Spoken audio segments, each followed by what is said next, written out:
So welcome to our discussion of Yerushalayim and the significance in Tanakh and Jewish thought. In honor of Yom Yerushalayim coming up this Thursday, we hope to have a special program at 5:30 this Thursday. Our first encounter with Yerushalayim is with a city named Shalem. Some say that the city of Yerushalayim was named by Abraham, as we'll see in a moment, and also by the earlier name Shalem. So Yeru Shalem. Melchizedek Melech Shalem. Melchizedek, the king of Shalem, took out bread and wine, and he was a Kohen to God, seemingly God, or the highest God. Maybe he was a pagan, but he believed in God as well. And he blessed Abraham, and he said he should be blessed to the great God who acquires heaven and earth. So it seems that the very first king of Jerusalem was also this holy person. So it gives us some sense that, we're not alone in this world. Aside from Abraham, there were other people in this world who were inspired, who were Kohanim to God, and they lived in Jerusalem. So most appropriately, the righteous people of the world, they're found in Jerusalem. His name was Melchizedek, the king of Tzedek. And it's strange because if you look in Yoshua, the king of Yerushalayim in Yoshua and Joshua, in the book of Joshua, is also a tzedek person. And in fact, in Isaiah chapter 1, it says that tzedek yalin ba, that ideally righteousness is supposed to dwell in Jerusalem. Vatam ratzchim, right now there are a lot of murderers, says Isaiah, but they're supposed to be the city of justice. So everyone who lived there was all about justice. Their name was justice. As they say, my middle name is justice. Their middle name was justice in Jerusalem. So it's the Rabbi saying, "Makom matzdiket yoshvav." It makes the people who live there righteous. Rabbi Bienenfeld of St. Louis once pointed out a beautiful thing that the Anshei Yerushalayim, the people of Jerusalem, are generally very righteous as well. There were maybe some notable exceptions that we recently had in Gemara and Shabbos. Some exceptions to that, but generally speaking, people of Yerushalayim were known for pietism. For instance, they would walk around on Sukkot with their lulav. Wherever they went with their lulav. People of Yerushalayim, it's a place that makes its people very righteous. So we have this idea that some of the earliest righteous people in the world, people who understand the ideas of Judaism, are found in Jerusalem, in Shalem. Of course, in Genesis, we have a verse which can be understood in other ways, but it is classically understood by Rashi in the following way. After the binding of Isaac, he called that place God will see. That will be said on today, it's a mountain where God will be seen. Now you could say it's talking about that particular episode. God was seen there on that particular occasion. However, Rashi says, its real meaning, the Lord will choose and select for himself this place to make the Shekhinah reside in it and for sacrifice to be offered there. Notice Rashi saying two things. Number one, that the place of Mount Moriah is the place of the binding of Isaac. But number two, he's also saying that what is Yerushalayim? If Yerushalayim is going to be in this place where Avraham was, what is Yerushalayim going to be? It's a place of the residing of the Shekhinah. What does that mean? God is everywhere, but God's presence can be felt stronger in Yerushalayim. Tonight we'll talk about the Mishnah in Pirkei Avos, chapter 5, that talks about the idea that there were many miracles in Jerusalem every day in the temple and in Yerushalayim itself. For instance, nobody ever said it wasn't enough room in Yerushalayim. These little miracles help us feel that God's presence is there also, a place to offer sacrifices.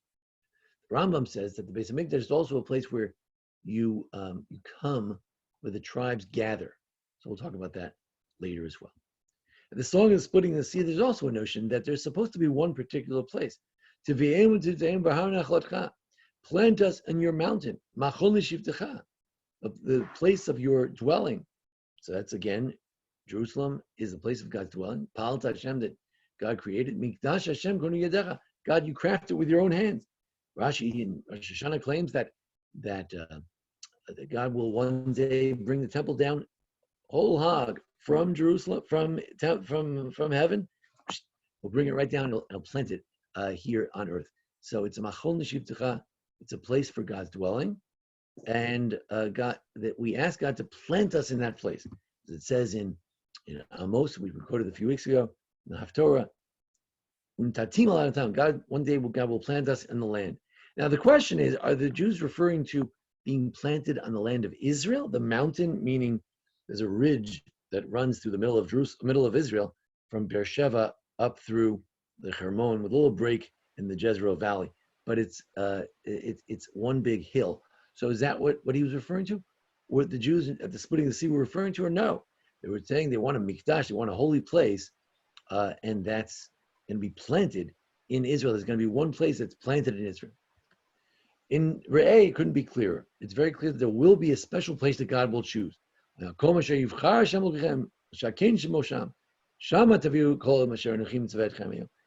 only bring the sacrifices God will choose. So there we have another idea, that it's the place that God chose. It's the place that God selected and says, I choose that place.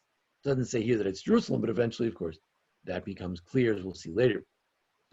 Moshe in Hanan also says he wants to go to that Har HaTov, that good mountain, and the Lebanon, and the Lebanon.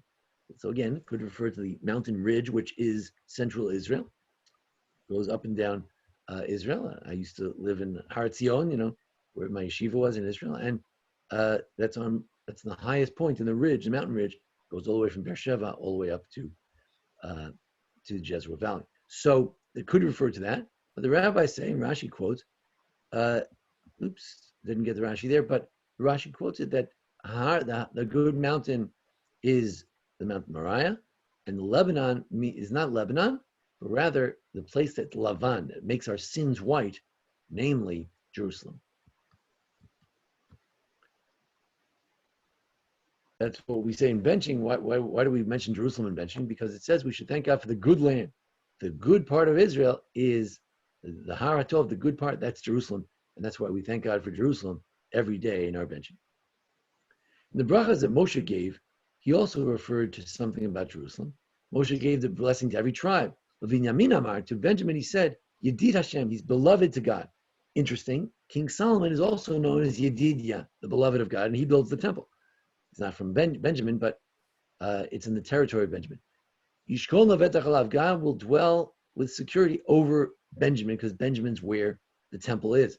Chofef Alav Kol Yom, God hovers over Jerusalem forever. Uvink Tifaf Shechen, dwells there. Rabbis say that it's really Judean territory, that Jerusalem, of course, is part of Judah. That's why David chose it. But there's a little ridge that comes out, little flap that comes out through the Holy of Holies. That's where Benjamin has some territory. So it's a place of divine dwelling. But it's mentioned that there is a special place where God dwells, and that's Benjamin. All day means forever. The temple will be chosen forever. In the book of Kings, that was a little typo here, that in the book of Kings, Solomon quotes God speaking to David.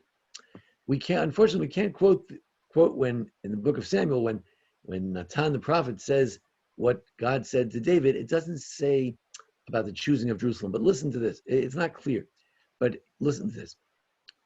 Blessed is God. Solomon's very moved by the idea of building a temple.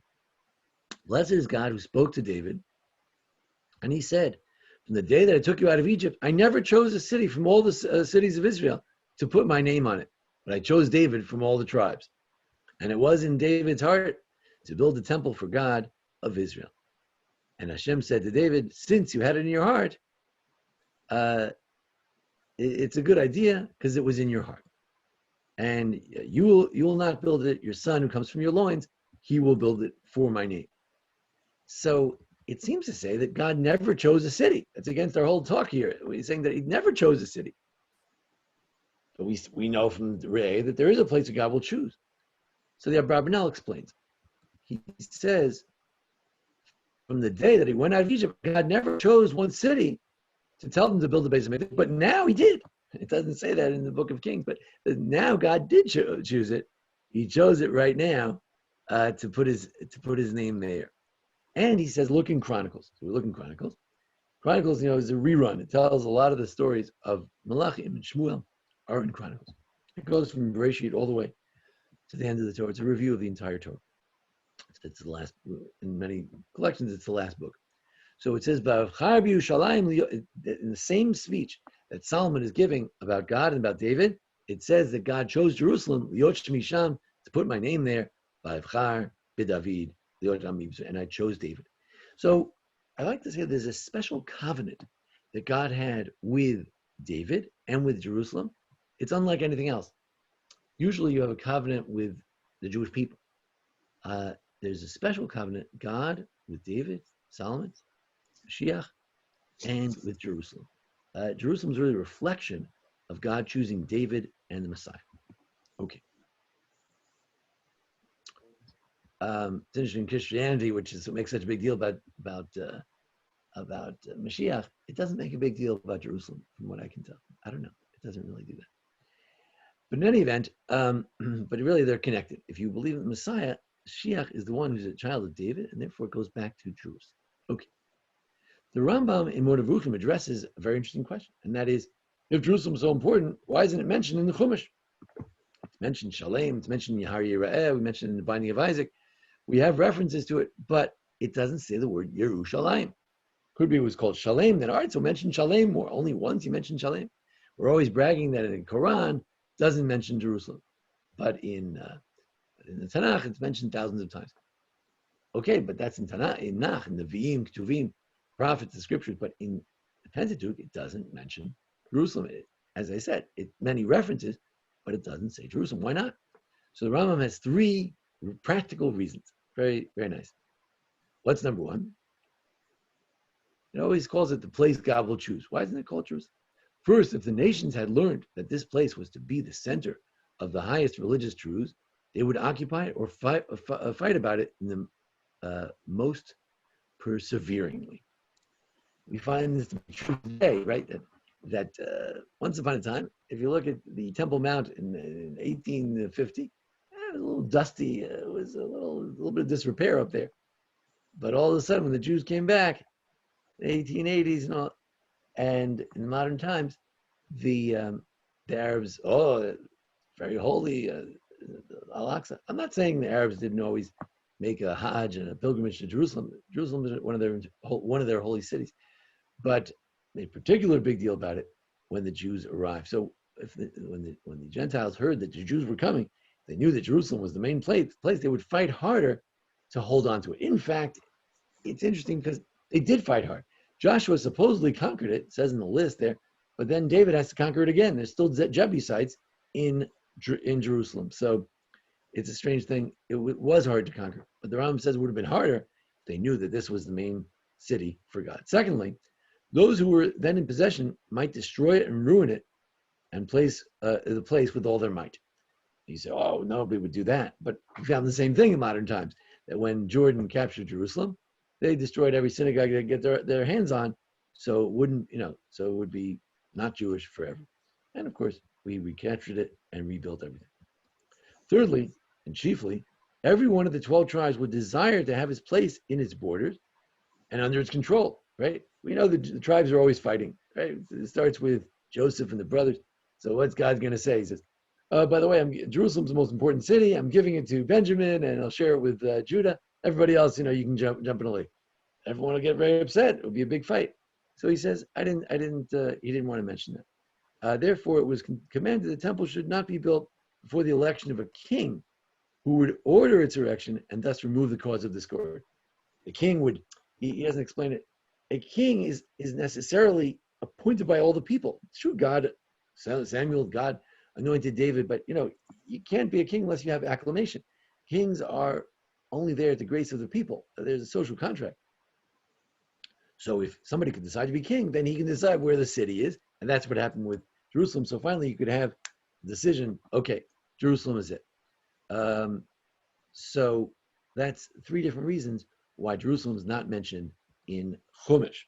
Again, Tanakh is mentioned many times.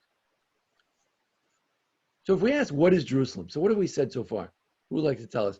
What have we said so far? What is Jerusalem? The sources we've had so far.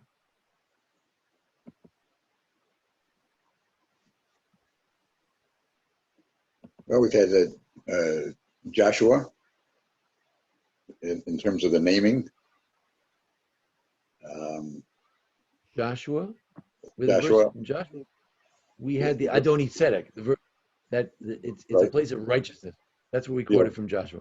Yeah, it's a place of righteousness. Good. Shalom, and the Yireh from the Chumash. Right. So it's a place where God is seen. It's a Mhm. place where there's righteousness, and it's a place of shalom. Also means shalom, something like that. Right. Good. Anything else?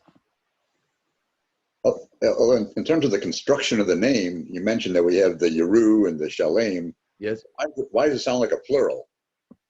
Oh, it could be upper city and lower city. Yushalayim, that's correct. There is a special word in grammar for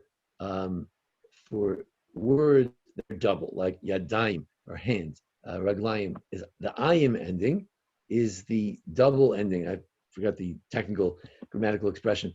Maybe someone can look it up. But so Yushalayim has that double ending. It could be that it's really shleim. Notice there's not usually a yud at the end. We pronounce it that way. It could be it's really yushleim. In the Aramaic, we always say yushleim. But we do say Yushalayim, and it could be because there was upper and lower city in later times. Could be. Very interesting. So good. Let's leave it at that. Also a place for sacrifices, place of choosing, place of unity, a place of David. Good. Let's continue. Now, that was the Rambam, and we move on. So what is Jerusalem? So if you look at the Mishnah in Megillah, I'm sorry, this is Megillah.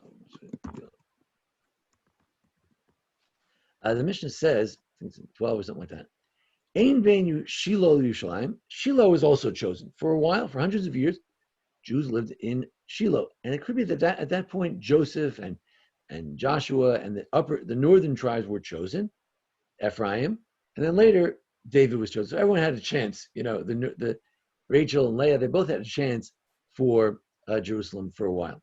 So, but what was the difference between Shiloh, where the temple was in the days of Eli, then the days of the judges, and Jerusalem? Shiloh, Ochlin Kochim Palim Umaiser Sheni B'chol. Certain sacrifices that you eat outside the temple, but you can't go too far. You have to be B'chol. You have to be able to see Shiloh. But in Jerusalem, if you have a sacrifice that's a minor sacrifice, meaning you don't have to eat in the temple, it's not eaten by the Kohanim, but it's eaten by the regular masses, like the Paschal lamb, you have to eat it inside the walls of Jerusalem. So what does that mean? What is Jerusalem?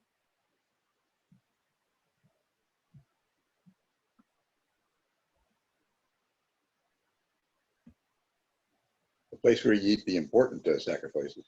If you can eat a sacrifice, what is it? Or where are you? If you can eat part of the sacrifice, not in the temple itself, but in Jerusalem as well, that means that Jerusalem is what?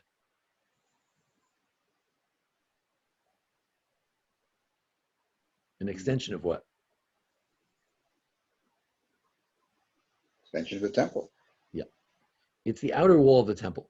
When you're in Jerusalem, you're in the outer wall of the temple. So every time I walk in Yerushalayim, I try to remind myself, you are now we're not able to go to the Temple Mount and the temple itself, but you're actually in the outer extension of Jerusalem. As a matter of fact, some briskers, Rabbi Soloveitchik's family, they don't like to go to Jerusalem on the holidays because they think maybe if we go there, maybe we'd have to bring the Paschal lamb, So they try to stay out of the walls. But in any event, in Meiser Sheni, the second tithing, also you go there and you eat, and you eat up a storm.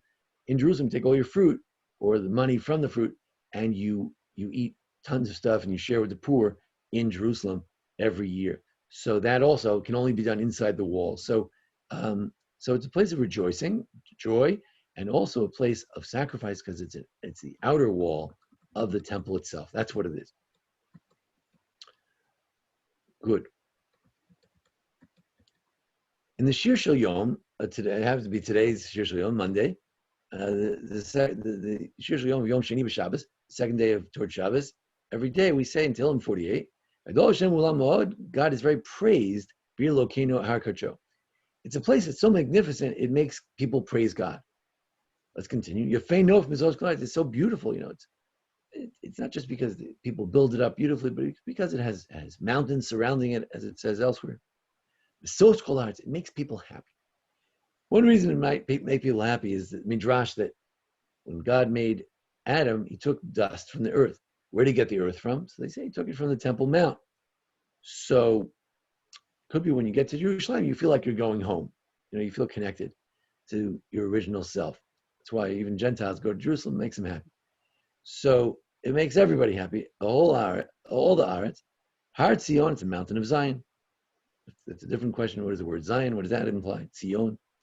Tzion generally is associated with it marks something. But we have to think about that. Excellence, maybe. Yarkiteit Tzafon, it's in the north. Kiryat Melech Rav. It's also the dwelling place of the king. So that's an interesting point. The king of kings, and also the earthly king dwells there as well. That's also one of the things that Jerusalem is. Because of its citadels, it's known to be a haven, a stronghold. The kings pass through. They see it, they are in wonderment. Nivhalu, they tremble. Nechpazu, they're panicked, terrified. Now, why are they terrified? So one idea is that they're terrified because of the presence of God. The other idea is that they came to attack Israel. Why are the kings coming? Are the kings coming to see Jerusalem? Like in the end of days, or in the days of Solomon, kings came to hear Solomon's wisdom, Queen of Sheba, or they came to attack, as they often do, Psalm 1 and other places. Ezekiel, Chezkiel, Zechariah. So it's not clear from the Psalm that whether they're coming to attack or they're coming to enjoy. But in any event, when they get there, they start to tremble. So it's a place of joy and a place of fear. So it's interesting. The rabbis say that in a place of joy, that's where you should have fear. You should rejoice in the place of fear. So it's interesting. The temple is a place where you have the wildest party of the year, the Sphard-Beth Shoeva on Sukkot, where they dance like crazy in the temple. On the other hand, it's Gilur B'Ra'ada, you have to rejoice with trembling. It's a very awesome place. You take off your shoes. You're not allowed to bring your wallet. It's a very serious place. Some say that today our main job is not to build the temple, but just to not to go there. It's one place in the world where no one can go. Rabbi Ben Nun suggested that when we conquered Jerusalem, we should have said, we don't want to build a temple. We don't want to take over your mosque. Just one thing. No one can go from here to there. No one walks. One place in the world, nobody walks. That would have been Mora Mikdash. That would have been to say that it's a holy place. Allah, God, everybody respects it as a holy place, and therefore no one walks there. We have Muslim guards, Jewish guards, guard it. This is a holy place. No one can go. There's one place in the world no one can go. It's an interesting idea of Yoel Ben Nun, the great rabbis in Israel, for a Tanakh teacher. So it's a place of fear, a place of joy, and it's both.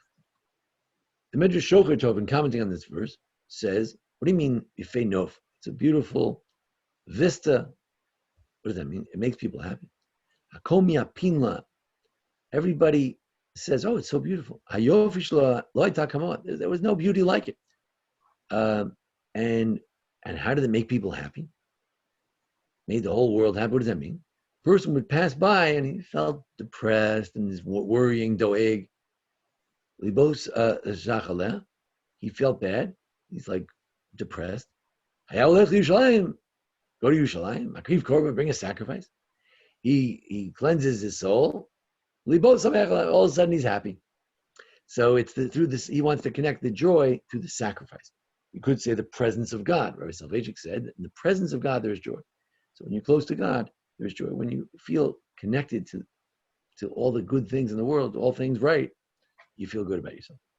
Contrary, when you do the wrong thing, you feel bad about yourself. Tehillim 76, Noda B'Yehuda.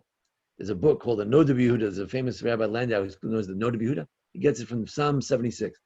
Noda B'Yehuda, Jerusalem is known in Judah, because it's in Judah and Benjamin. Elokim Yisrael, Gadol Shemo, God is big. Vahi b'Shalem Sukkah, God's Sukkah, God's resting place, God's abode is Shalem. It's in Shalem. Shalem, city of Shalem. And Mishatov Zion, and he leans on Zion. Zion is another name for Jerusalem. But Shalem, the Ibn Ezra wonders why is it called Shalem? Ibn Ezra, a Spanish commentator. So he says, Yerushalayim, why is it called Shalem? I have the Hebrew and English here. Because it's Shlema. It's a place that's very complete. Keneged Shar Shamayim. It aligns with the gates of heaven. We should have quoted the verse of Jacob, where Jacob says, Zeh Shar Shamayim. Now, there's a whole complicated thing with Jacob. Why didn't I mention Jacob? It's just complicated. I never quite figured it out. That he was in Bethel, but the ladder was in Jerusalem. Anyway, there's an interesting question, but he says that it's the gate of heaven. And that's what we say, that this is the gate of heaven, that Jerusalem is a place where you can connect more easily with God. Of course, you can connect anywhere. We connect through there. Solomon said we should turn to this place. God, if anyone is praying, a Jew who's in some fablunged place like Memphis or whatever, or if a Jew is lost in battle, you turn to Jerusalem and God should answer his prayers. So it's a place we turn to in prayer. It's a gate to heaven. Oh, it's a place worthy of peace. And here I think we have the following idea that since it's the city of God, if the whole world will agree to God, there'll be peace. Like they say, democracies don't fight with each other. Also, countries that would believe in the true God wouldn't fight with each other. So they would ask the Rabbi what to do, and they would stop fighting. So it's a place of peace as well. Oh, a third possibility, says Ibn Ezra, Karua Kainal al derech tefillah. It's a prayer. Shalu shalom yishalayim. We hope it'll be shalom.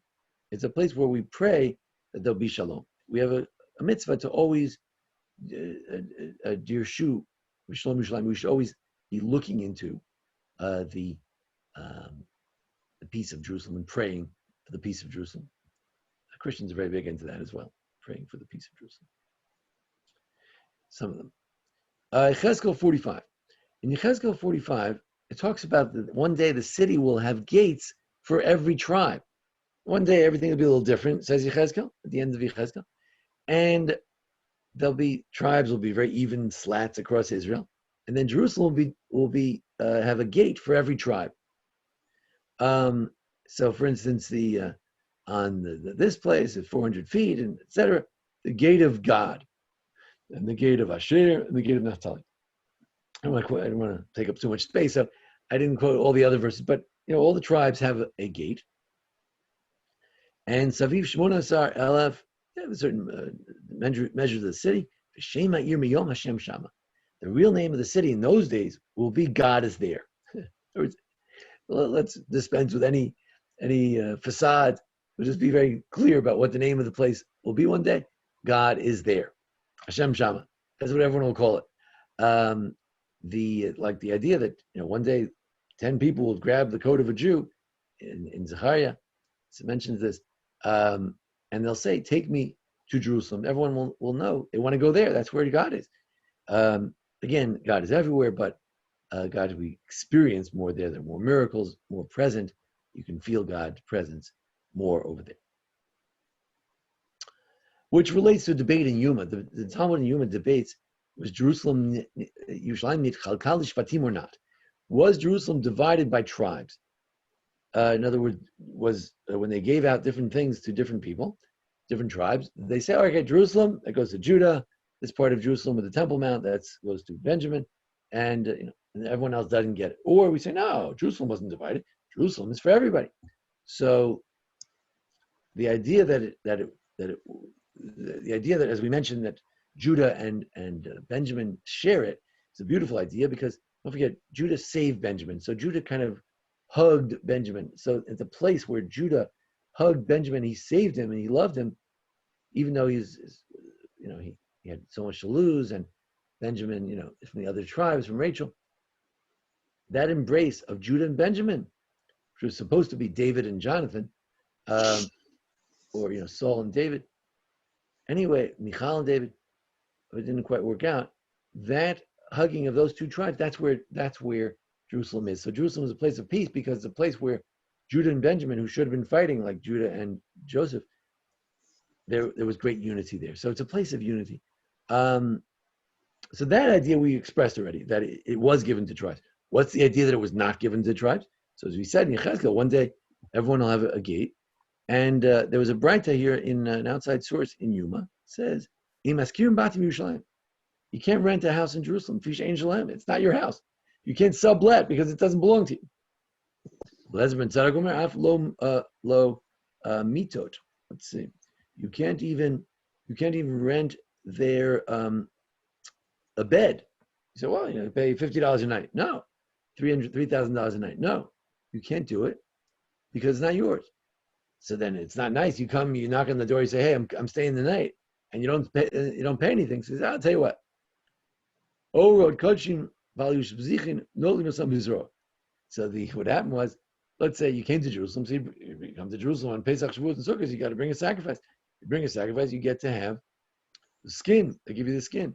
So you take the skin and you sleep on it as like a what do they call that? A sleeping bag. Then when you leave, you don't make your bed. You leave the skin, and then the fellow gets an extra skin. You can make something out of it. Make a rug. Make a canteen. Whatever he wants to make out of it. He's got an extra skin. He can sell it. That's the tip you give to people when you spend the night in Jerusalem. But you don't have to pay rent at all. This doesn't belong to anybody. And as a matter of fact, the owner used to say, "Thank you very much. I'm keeping that skin." He wouldn't let you walk out with the skin. He would keep it. Rabbi, he says, by the way, what you see, you should always leave a tip. If you have a host, you should always leave them something. Give them a jug of wine to hide from a sacrificial lamb. Give them something. Okay. So that's that. That's in terms of dividing. So now, if we make ourselves a little list, let's make a little list. What have we said today? So Yerushalayim. How is it? Is it viewed? How is it special? So let's see what we've said. Who can tell us what we've said so far? So before Bruce mentioned Tzedek, it's a place of righteousness. A place of Shechina.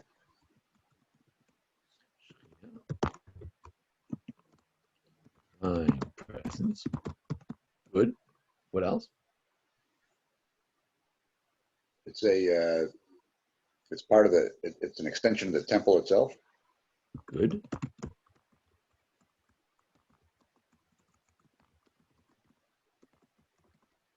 Good. What else? I mentioned in passing, it wasn't in our sheets that people were created from its dust. Which might be related to what? That's why it makes you feel happy. Maybe because of the above, or because of sacrifices, right? You get atonement. What else?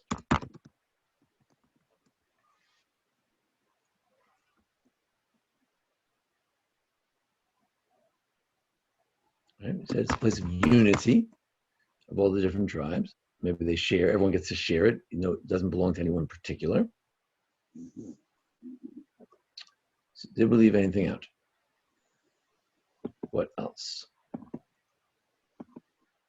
Temple.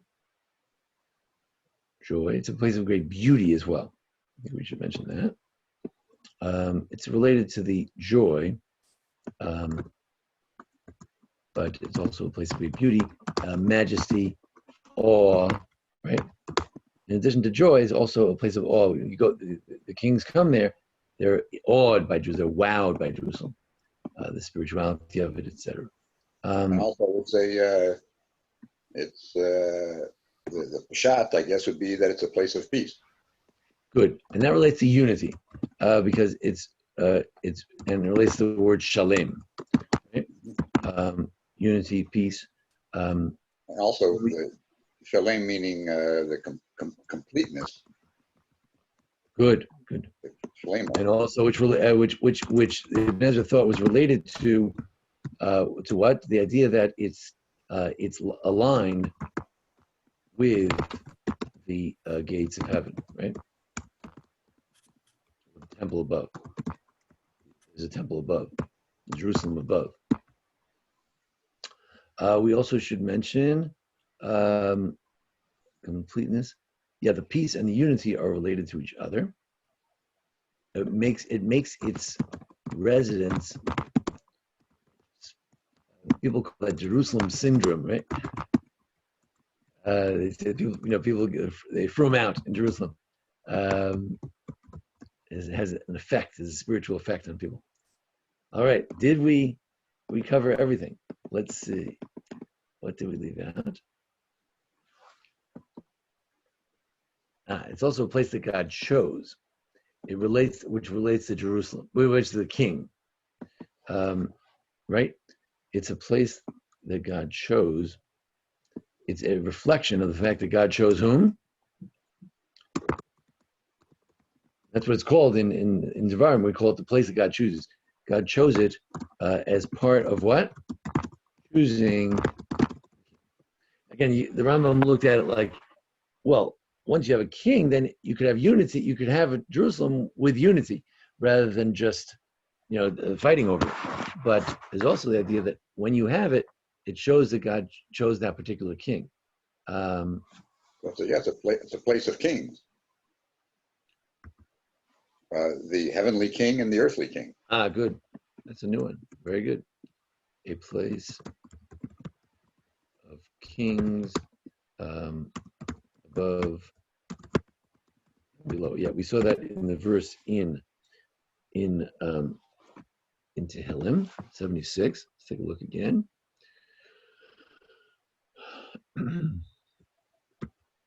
Saw that in the verse in Tehillim. Said that Vahi b'Shalem Sukkot u'Mishon Tov Tzion. Is that where it was? No, I think it was something different. Well, we said the kings gather there. Yeah, but we did see it somewhere else.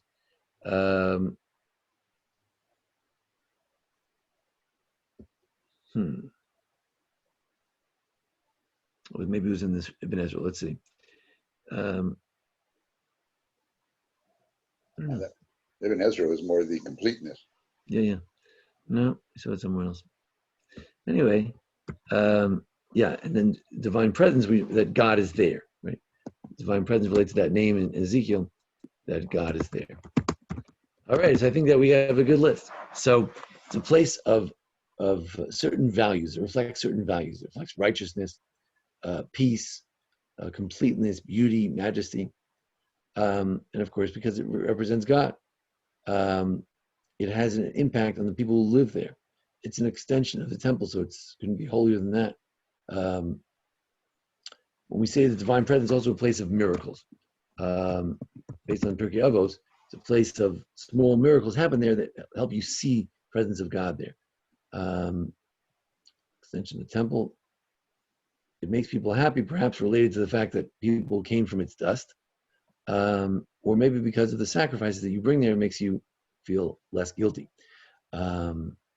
It's both a place of happiness and also of awe. It's an unusual combination. Gilu berada, to tremble, rejoice with trembling. Peace and unity of the tribes. Focus for the whole world. The whole world, the whole world coming to Jerusalem to get Torah. It unites the Jews and it unites the whole world as well. So those are some thoughts about about Jerusalem and its significance. Can you tie it all together in one fell swoop?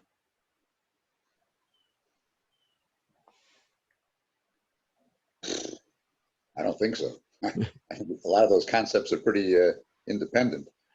Well, the joy and the awe is interesting. Yeah, I think in one word, it's where God is. It's where God is. Therefore, it's a place of all these values, all these feelings, all these dreams, all these prayers.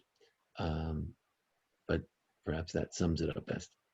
But in any event, Yerushalayim has a long and storied history, going back to Abraham, going back perhaps to the creation of the world, and going into the future of a place where people will come from all over the world for peace and for atonement and the like. So I think we showed the value of Jerusalem, the idea of Jerusalem, throughout Tanakh and throughout some of the writings, and I hope that gives a bigger sense of what the celebration is on Thursday. It means that we're able to connect to this place where a person can go to a place where you can get the Jerusalem syndrome, where you can feel the righteousness, where you feel it's yours, that you have a part in it, because it's not given to any one tribe, according to some.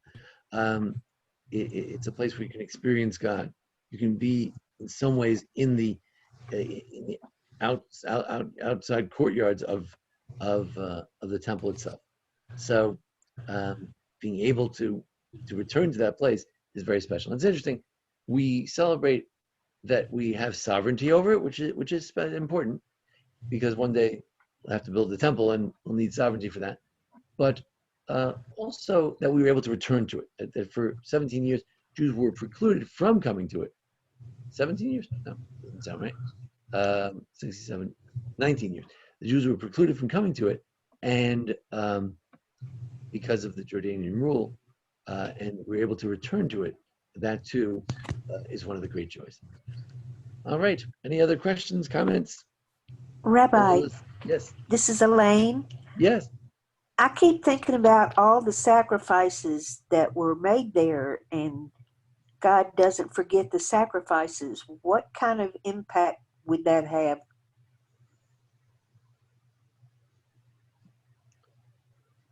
Well, the sacrifices were brought in the temple, which is part of Jerusalem, but some of the sacrifices could also be eaten outside Jerusalem. So so we said that relates to the joy, because you rejoice when you eat the sacrifices. That relates to joy because you feel atoned for, and then you feel like a burden is lifted from your shoulders.